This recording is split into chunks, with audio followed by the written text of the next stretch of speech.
Soybean oil, चुनो सही।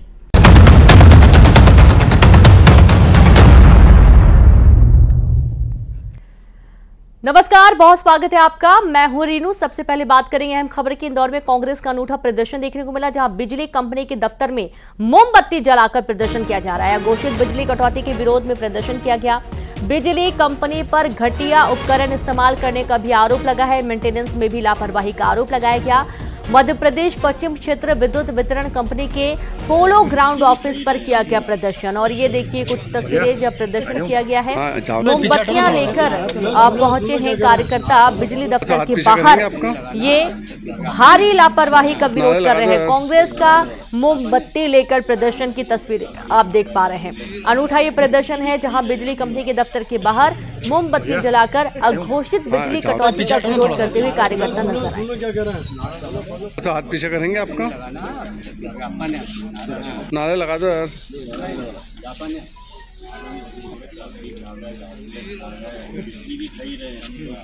तो इन दिनों गर्मी के दिनों में लगातार बिजली की कटौती हो रही है। कई बार मेंटेनेंस के काम के चलते भी बिजली की सप्लाई रोक दी जाती है। बिजली कंपनी पर घटिया उपकरण इस्तेमाल करने का यह आरोप लगा रहे हैं। मेंटेनेंस में भी लापरवाही का आरोप लगाया गया। मध्य प्रदेश पश्चिम क्षेत्र विद्युत वितरण कंपनी के पोलो ग्राउंड ऑफिस पर किया गया प्रदर्शन। पीछे हटो ना थोड़ा सा।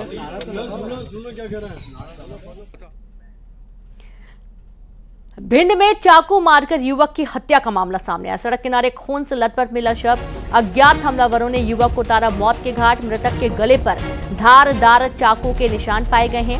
एसपी और एफएसएल की टीम मौके पर मौजूद है। मेहगांव थाना क्षेत्र का ये पूरा मामला सामने आया है। बड़ी खबर है भिंड से। भिंड में चाकू मारकर युवक की हत्या। सड़क किनारे खून से लथपथ मिला शव। अज्ञात हमलावरों ने युवक को उतारा मौत के घाट। मृतक के गले पर धारदार चाकू के निशान भी पाए गए। एसपी और एफएसएल की टीम मौके पर मौजूद है। मेहगांव थाना क्षेत्र का ये पूरा मामला सामने आया है।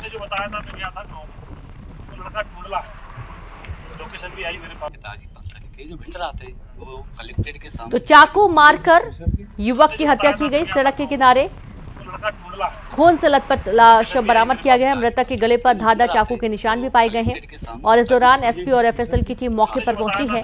मामले की जांच की जा रही है। अज्ञात हमलावरों ने इस हत्या की वारदात को अंजाम दिया है।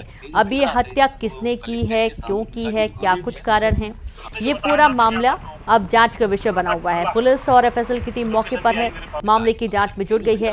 मेहगांव थाना क्षेत्र का ये पूरा घटनाक्रम है, जहां सड़क के किनारे एक युवक की खून से सनी लाश मिली है। और रायपुर से खबर है, जहां पर तिल्दा रेलवे स्टेशन पर युवक ने खुदकुशी की। रेलवे ट्रैक पर लेटकर युवक ने जान दे दी। ट्रेन से कटकर युवक का सिर धड़ से अलग हो गया। घटना के बाद यात्रियों में हड़कंप की स्थिति बन गई है। रायपुर का ये पूरा मामला आपको बता रहे हैं, जहां पर तिल्दा रेलवे स्टेशन पर युवक ने खुदकुशी कर ली। रेलवे ट्रैक पर लेटकर युवक ने जान दे दी। ट्रेन से कटकर युवक का सिर धड़ से अलग हो गया। घटना के बाद यात्रियों में हड़कंप मच गया।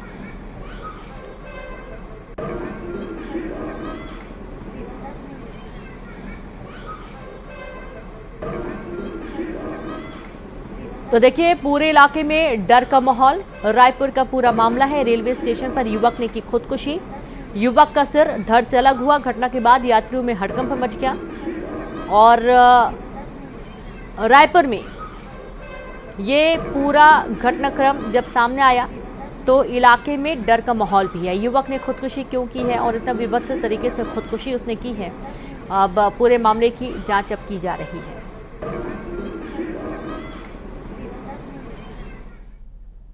मुरैना से खबर है, जहां पर मिलावटखोरों के खिलाफ अभियान। 12 से ज्यादा मिल्क केक की दुकानों पर छापेमारी की गई। फूड राजस्व और पुलिस टीम की संयुक्त कार्रवाई की गई। 6 से ज्यादा दुकानदार दुकान छोड़कर भागे। 12 दुकानों से जांच के नमूने लिए गए। बाबा देवपुरी मंदिर के पास का ये पूरा मामला सामने आया है। खबर मुरैना से आपको दे रहे हैं, जहां पर मिलावटखोरों के खिलाफ अभियान चलाया गया और 12 से ज्यादा मिल्क केक की दुकानों पर छापेमारी की गई है। फूड राजस्व और पुलिस की टीम ने संयुक्त कार्रवाई की। 6 से ज्यादा दुकानदार दुकान छोड़कर भाग गए। 12 दुकानों से जांच के नमूने ले लिए गए हैं।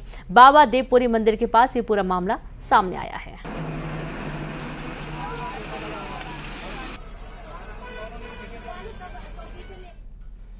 और अब जगदलपुर से बड़ी खबर है, जहां पर युवक की मौत के बाद शव दफनाने को लेकर विवाद हुआ। युवक के शव को सड़क पर रखकर हुआ हंगामा। दो समुदाय आमने सामने आ गए। आदिवासी समाज ने शव को दफनाने से किया इनकार। मौके पर पुलिस बल के जवान, तहसीलदार और एसडीएम भी मौजूद।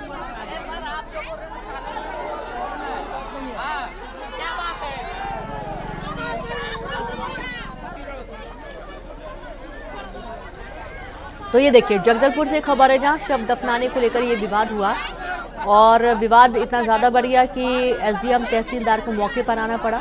युवक की मौत हो गई थी और उसके बाद शव को दफनाने के लिए जब ये जा रहे थे, इसी दौरान विवाद हुआ। युवक के शव को सड़क पर रखकर हंगामा किया गया। दो समुदाय आमने सामने आ गए। आदिवासी समाज ने शव को दफनाने से इनकार कर दिया। मौके पर पुलिस बल के जवान, तहसीलदार और एसडीएम मौजूद रहे।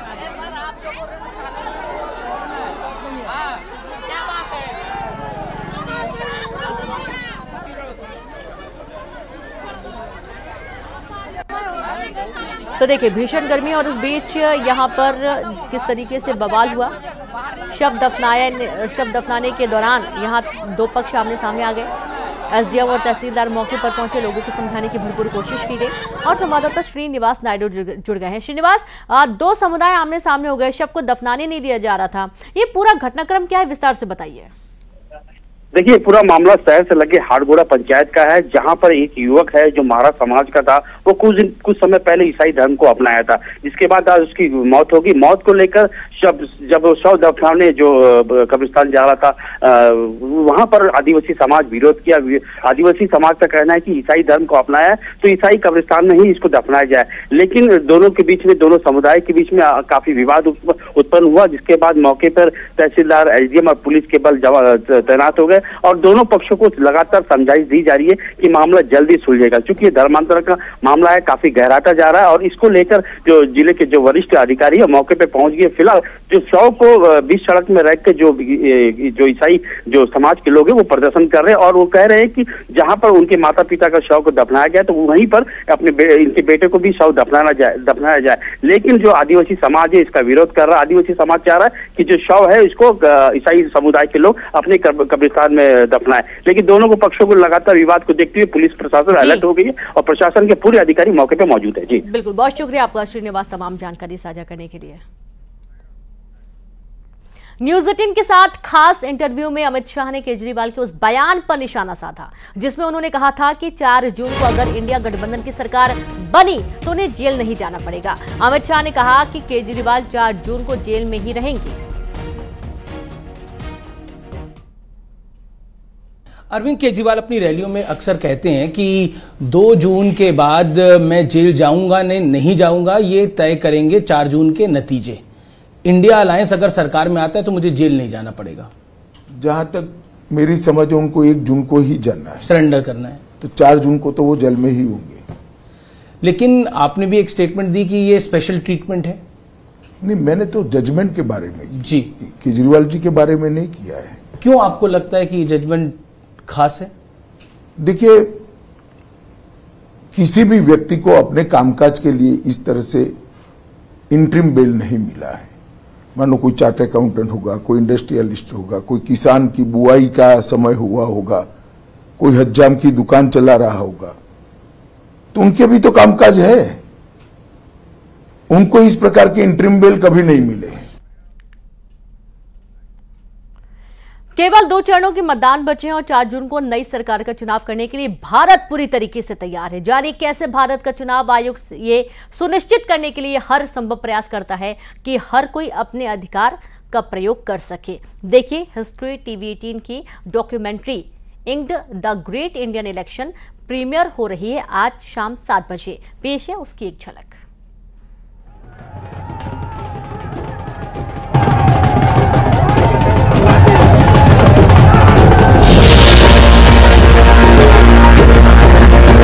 भारत के आम चुनाव दुनिया का सबसे बड़ा लोकतांत्रिक चुनाव। इसकी जटिलता और पैमाना किसी महाकाव्य से कम नहीं है। ये नागरिकों को अगली राष्ट्रीय सरकार चुनने में सक्षम बनाता है जो दुनिया के सबसे बड़े लोकतंत्र का एक और कार्यकाल के लिए नेतृत्व करेगी। ये दुनिया में कहीं भी लोगों और सामग्री की आवाजाही की सबसे शांतिकालीन गतिविधियों में से एक है। भारतीय चुनाव का यही चमत्कार है। 10 लाख से ज्यादा मतदान केंद्र और चुनाव जिसे 1.5 करोड़ कर्मचारी मैनेज करते हैं, वही असली नायक हैं जो चुनाव करवाते हैं। गुमनाम नायक। और सबसे बड़ा नायक कौन है?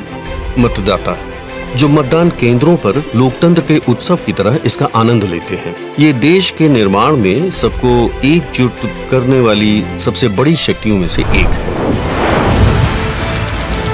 दुनिया के 7वें सबसे बड़े और शायद सबसे विविधतापूर्ण देश में भारतीय मतदाता, बूढ़े और युवा, हर खास और आम लोग गर्व के साथ अपनी स्याही लगी उंगलियां दिखाते हैं, जो इस बात का सबूत है कि उन्होंने भारत के भविष्य में सक्रिय भागीदार बनने का फैसला किया है। इस सबको संभव बनाता है भारत का निर्वाचन आयोग। ये जितनी उनकी कहानी है, उतनी ही भारत के लोकतंत्र की कहानी है। 8. The Great Indian Election. Premieres 22nd May, Wednesday, 7 p.m. on History TV 18. और इसी के साथ खबरों में फिलहाल इतना ही। नमस्कार।